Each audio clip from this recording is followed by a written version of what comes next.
तर प्रेमाची निशाणी आहे, तर शिवनेरी किल्ला एका सिंहाची कहाणी आहे. 300 किलोमीटर लांबीची भिंत बांधायला 150 वर्ष लागतात.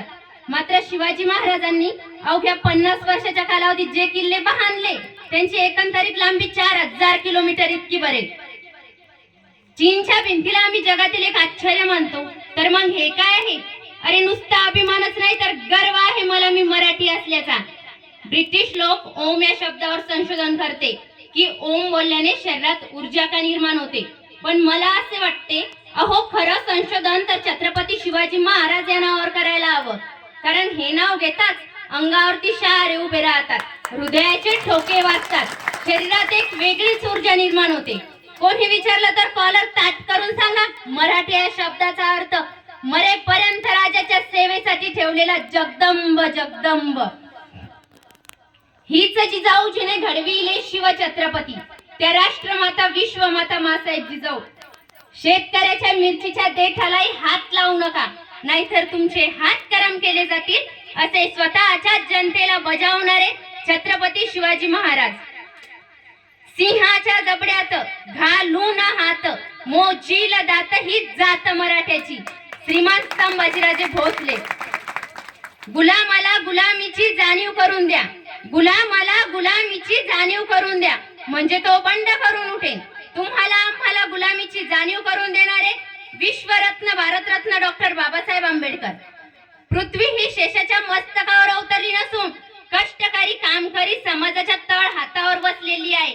हा विज्ञानवादी विचार मांडणारे साहित्यरत्न लोकशाहीर अण्णाभाऊ साठे. वडिलांनी मुलगा नाही शिकवला, तोही पापाचा भागीदार झाला. जैसे जन्म देणे कर्तव्य त्याला, तैसे शिक्षण देणे अगत्याचे, अशी ग्रामगीतेतून शिकवण मांडणारे राष्ट्रसंत तुकडोजी महाराज. दगडाच्या मूर्तीत देव नसून तुमच्या आमच्यात देव आहे, असे समाजाला सांगणारे संत गाडगे बाबा. शिव तुझे नाम ठेविले पवित्र, छत्रपती सूत्र विश्वाचे. छत्रपती शिवरायांना प्रेरणा देणारे आणि शिवरायांचे पहिले गुरु संत तुकाराम महाराज. या सर्व महापुरुषांच्या कार्याला आणि विचारांना प्रथमतः अभिवादन करते. आजचे राष्ट्रीय कीर्तनकार हरिभक्तीपरायण अरुण महाराज सावंत, तसेच गायनाचार्य मृदुंगाचार्य व येथे जमलेले समस्त भजनी मंडळ आणि तसेच येथे जमलेल्या शिवरायांच्या सुपुत्रांनो, जिजाऊंच्या लेकींनो, तुकाराम महाराजांच्या वारकऱ्यांनो आणि माझ्या मित्रमैत्रिणींनो, शिवजयंती निमित्त सप्ताहातील कार्यकर्त्यांनी व गावकरी मंडळींनी मला बोलण्याची संधी दिली त्याबद्दल त्यांचे धन्यवाद. सूर्य कधी कुणाच्या तळ हाताने झाकत नाही, हिमालय कुणाच्या बापाला वाकत नाही, आणि मी खरं बोलते, अडवायची कुणाची ताकद नाही, आणि हे ताकद देण्याचं काम आम्हाला संभाजी महाराजांनी केलाय. म्हणून संभाजी महाराजांच्या विचारांची मी पाईक आहे याचा मला अभिमान आहे. जिजाऊ मासाहेबांनी शिवरायांना आदेश दिला, शिवाजीराजे घोड्यावर बसा, हातात तलवार घ्या आणि शत्रूचा निप्पाड करा. ही जिजाऊ मासाहेब तुमच्या पाठीशी खंबीरपणे उभी आहे. आया बहिणींच्या इज्जतीची लपतरे वेशीवर टांगली जात आहे आणि घरात बसून त्याच्या किंकाळ्या ऐकणे हे मराठ्याच्या अवलादीला शोभत नाही. जिजाऊ मासाहेबांचा हा क्रांतिकारी विचार ऐकून शिवरायांच्या अंगातलं रक्त सळसळलं, सळसळलेलं रक्त उकळलं आणि उकळलेलं रक्त नवी स्वराज्य निर्माण करूनच शांत झालं. छत्रपती शिवाजी महाराजांनी हिंदवी स्वराज्य निर्माण केलं.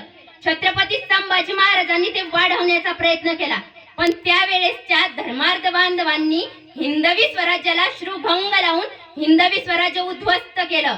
मराठ्यांनी रक्ताचं पाणी करून मिळवलेलं स्वराज्य पेशव्यांनी निस्तनाभूत करून टाकलं. पेशव्यांच्या या नालायकपणामुळे इंग्रज या देशात आले. इंग्रजांनी या देशात 150 वर्ष राज्य केलं.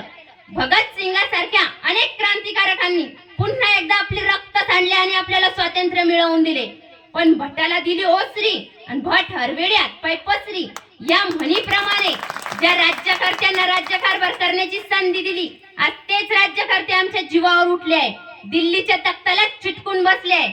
मित्रांनो, या देशात ज्या लोकांना काही कळतं त्या लोकांना कोणीच विचारायला तयार नाही, आणि ज्या लोकांना काहीच कळत नाही आज त्या लोकांच्या हातामध्ये या देशाची सूत्रे आहेत. म्हणून आजचा शेतकरी आत्महत्या करतोय. संपूर्ण जगाला अन्न पुरवणारा शेतकरी आज एक वेळ उपाशी पोटी झोपतोय.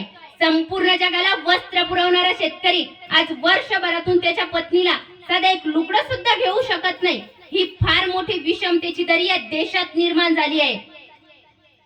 ग्रामीण भागातील 80% समाज अजूनही दारिद्र्य रेषेखाली आपले जीवन जगत आहे.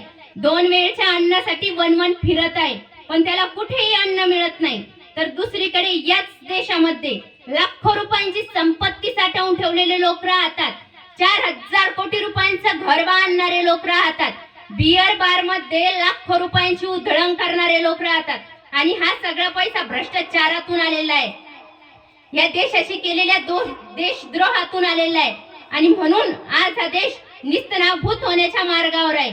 आणि एके ठिकाणी एक कवी म्हणतो, हा सूर्यही मावळताना मी पाहिला, हा चंद्रही मावळताना मी पाहिला, पण आज पहिल्यांदा छत्रपती शिवाजी महाराजांचा देश मावळताना मी पाहतोय. आणि याला जबाबदार आणि जिम्मेदार फक्त आपण आहोत. कारण आम्ही अडाणी आहोत, अज्ञानी आहोत. आम्ही पुस्तक वाचत नाही, पुस्तक वाचलं तरी विचार करत नाही, विचार केला की त्याप्रमाणे आचरण करत नाही. देवाला प्रसन्न करण्यासाठी कोंबडे बकरे कापणारे आम्ही आहोत. अभ्यास न करता पास होण्यासाठी सत्यनारायण वाचणारे आम्ही आहोत. माणसामध्ये जाती भेद करणारे आम्ही आहोत. जिवंत माणसाला लाथा मारून दगडाला माथा टेकवणारे आम्ही आहोत. आणि इतकंच नाही तर आमच्या घरामध्ये एक कॅलेंडर आहे, जो हुआ अच्छा हुआ, जो हो रहा है वो अच्छा हो रहा है, और जो होने वाला है वो भी अच्छा होने वाला है. अशा शंड विचाराचे थंड कॅलेंडर आमच्या घरामध्ये आहे. आणि म्हणून आम्ही आमचा सत्यनाश केला आहे. घासल्याशिवाय धार नाही तलवारीच्या पातीला, शिवचरित्राशिवाय पर्याय नाही महाराष्ट्राच्या या मातीला. मित्रांनो, शिवचरित्र वाचणे काळाची गरज बनली आहे. कारण शिवरायांना शिकवणाऱ्या जिजाऊ माँसाहेब होत्या, म्हणून त्यांनी कधीच भविष्य पाहून लढाया केल्या नाही. शिवरायांना शिकवणाऱ्या जिजाऊ माँसाहेब होत्या, म्हणून त्यांनी होम हवन यज्ञ केले नाही. शिवरायांना शिकवणाऱ्या जिजाऊ माँसाहेब होत्या, म्हणून